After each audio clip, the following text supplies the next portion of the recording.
The bank lobby was almost empty that morning, quiet, still, the kind of silence that makes every sound echo a little louder. A tall man in a designer suit tapped his shiny watch impatiently as he stood in line. His name was Victor Lane, one of the wealthiest real estate investors in the city. Everyone knew him. Everyone stayed out of his way. And then, she walked in. A thin woman in worn-out shoes, holding a small torn wallet against her chest like it was the last valuable thing she owned. Her name was Hannah. And when she timidly stepped behind Victor, he glanced at her, smirked, and said loud enough for the whole lobby to hear. "Let me guess, you're here to check your $5 balance?" Hannah didn't flinch. She didn't look offended. She simply whispered, "I just need to see my balance, please." Victor laughed. A few others chuckled too. But not for long. Because when the bank teller pulled up Hannah's account, every face in that lobby changed, including Victor's. Before we continue, make sure you hit subscribe, drop a like, and share your thoughts in the comments. You're watching True Story Tales, where every story is meant to touch your heart and remind you of the good that still exists in the world. Hannah avoided Victor's eyes and kept staring at her shoes.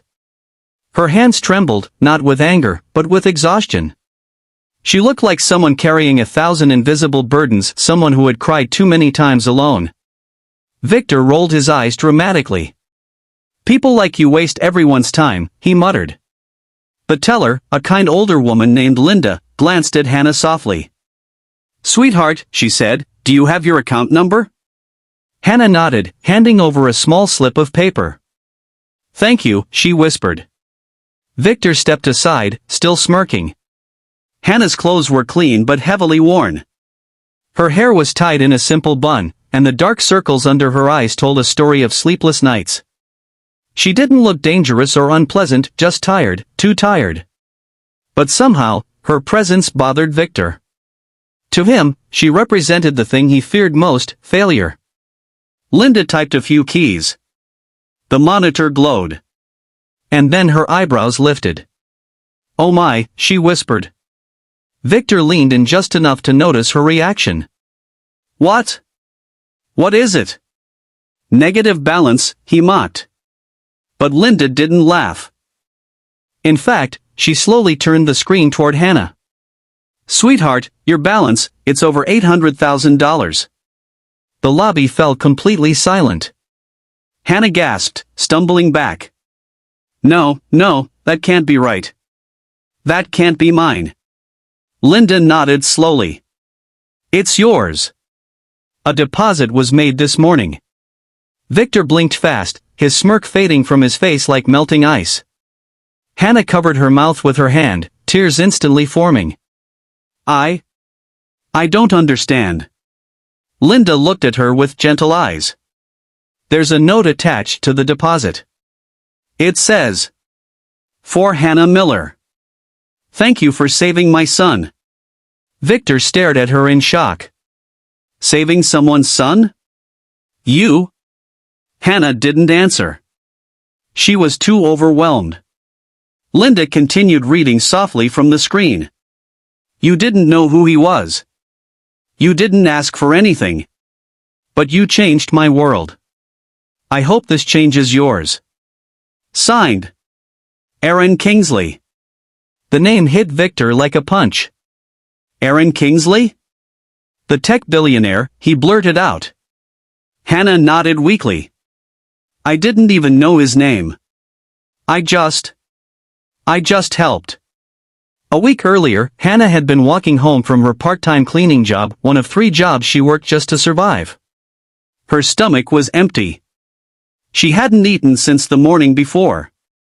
But she still stopped when she saw a teenage boy collapsed on the sidewalk, breathing hard, clutching his chest, his face pale. Most people walked around him. Some stared. A few shook their heads and kept going. But Hannah didn't hesitate. She knelt beside him, gently lifting his head. "Sweetheart, you're okay. Stay with me," she said softly. Her voice was steady, the voice of someone who had learned to be strong in storms.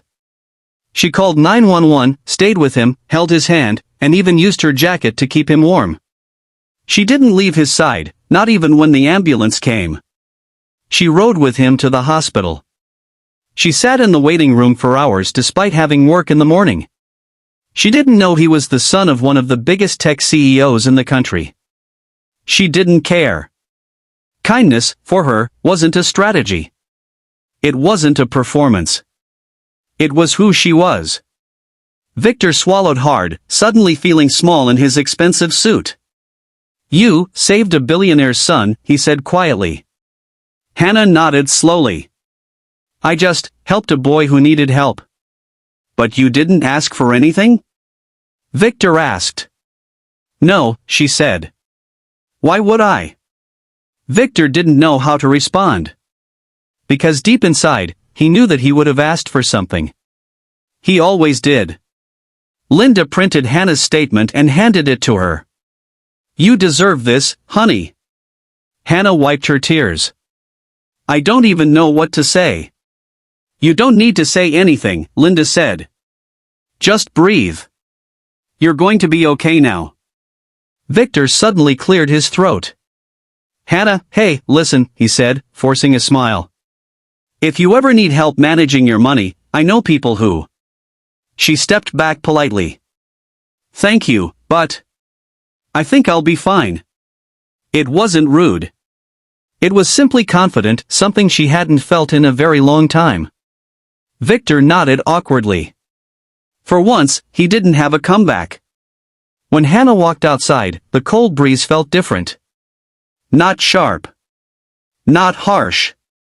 Just real. She held her statement tightly in her hands, still shaking. Life had been so hard for so long that she didn't know how to process this sudden wave of hope. A woman exiting the bank smiled kindly. "Congratulations," she said. Hannah blinked in surprise.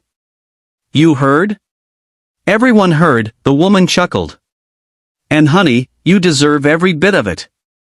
For the first time in years, Hannah believed that maybe life wasn't punishing her. Maybe kindness really did come back, even if it took a long time. Victor watched her walk out the door from inside the bank. Something inside him twisted, not jealousy, not anger, but shame. Here he was, a millionaire obsessed with status, mocking a woman who showed more humanity than he had in years. He thought about the people he stepped over. The employees he underpaid. The jokes he made about people who were struggling. And suddenly, he didn't feel like a success. He felt empty. He walked slowly outside and saw Hannah standing by the bus stop. "Hannah," he said gently. She turned. I'm sorry for the way I talked to you," he said, voice low and humble. "I was wrong. And I'm going to try to be better. Starting today." Hannah studied his face for a moment. Then she nodded softly. "Thank you," she said. "We can all try to be better." Something about her sincerity hit him deep. "Can I drive you somewhere?" he asked. She smiled politely. "No, thank you. The bus is fine. I've ridden it my whole life." Victor didn't push. He just nodded and let her be.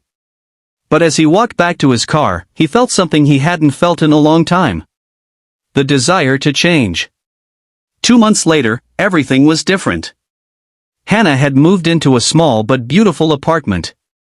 She enrolled in college part-time for social work. She bought a good used car. And she donated a portion of her money to a local community center, saying, "For anyone who just needs a little kindness." Victor changed too. He started a program at his company that supported families in financial crisis. He began volunteering. He even apologized to several employees he had mistreated. People noticed. People respected him in a new way, one you can't buy with money. And every time he thought of giving up on being better, he remembered that quiet woman at the bank, the one who showed him what real strength looks like.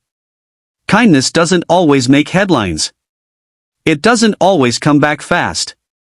And sometimes, it feels like nobody sees it at all. But kindness is never wasted. Not a single act. Not a single moment. Not a single choice to help someone when you don't have to. Hannah didn't change the world with her money.